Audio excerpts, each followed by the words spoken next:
Pemirsa, estafet pemerintahan di Kabupaten Bintan yang saat ini dipegang oleh Wakil Bupati Bintan Roby Kurniawan yang kini menjabat sebagai pelaksana tugas Bupati Bintan dituntut agar lebih sigap dan cekatan menjalani roda pemerintahan terutama di tengah pandemi COVID-19 saat ini. Pasca tertangkapnya Bupati Bintan Apri Sujadi sebagai tersangka atas dugaan kasus TPK cukai rokok dan minuman mengandung etil alkohol di Bintan, estafet pemerintahan secara otomatis beralih ke Wakil Bupati Bintan Roby Kurniawan sebagai pelaksana tugas Bupati Bintan.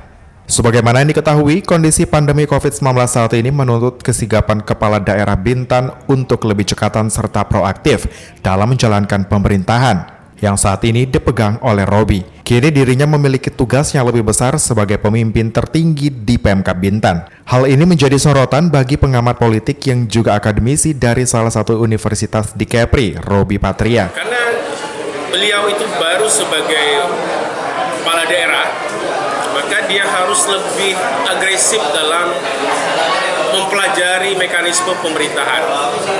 Karena selama ini dia wakil, sudah 6 bulan ya, maka ketika dia menjadi pimpinan kepala daerah, menjadi kepala daerah, dia harus lebih berani menghadapi masalah, memecahkan masalah, kemudian memberikan solusi atas masalah itu. Sekarang yang dihadapi Bintan adalah masalah pandemi. Jadi ini yang harus dilaksanakan dan dicarikan terobosan-terobosan baru bagaimana Bintan itu bisa lebih pesat nanti ke depannya berkembang setelah pandemi ini bisa diatasi. Pengamat politik ini melanjutkan, Roby dituntut memiliki kemampuan konsolidasi ke dalam internal PMK Bintan, yakni di tiap-tiap OPD agar dapat bekerja secara maksimal dan sesuai dengan aturan hukum yang berlaku. Mengingat sejarah pejabat PMK Bintan yang telah 2 kali bermasalah dari segi aturan hukum.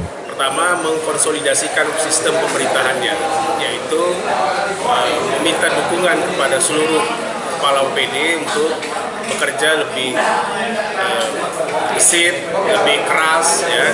Karena Bintan di masa pandemi dampaknya cukup terasa khususnya di bidang pariwisata, sehingga pandemi itu merontokkan sendi-sendi kehidupan pariwisata di Kabupaten Bintan. Kendati demikian, Roby memiliki peluang yang cukup baik karena memiliki mentor yang berpengaruh di Kepri, tidak lain adalah ayahnya sendiri, Gubernur Ansar Ahmad, yang pastinya memiliki pengalaman dalam memimpin Kabupaten Bintan beberapa tahun silam. Sementara itu, untuk kekosongan jabatan Kepala Daerah PMK Bintan, beberapa nama wakil rakyat di Bintan telah bermunculan yang dijagokan sebagai bakal calon wakil Bupati Bintan selanjutnya. Namun wacana ini masih memiliki waktu yang cukup panjang, yakni tahun 2022 mendatang, serta tergantung proses hukum atas Apri Sujadi yang saat ini masih berstatus tersangka KPK. Jika nantinya kasus tersebut sudah inkrah, maka Roby Kurniawan kembali dituntut untuk melakukan konsolidasi kepada 5 partai koalisi, agar proses pemilihan calon wakil bupati dapat berjalan lancar. Muhammad Nazarullah, GoTV News melaporkan.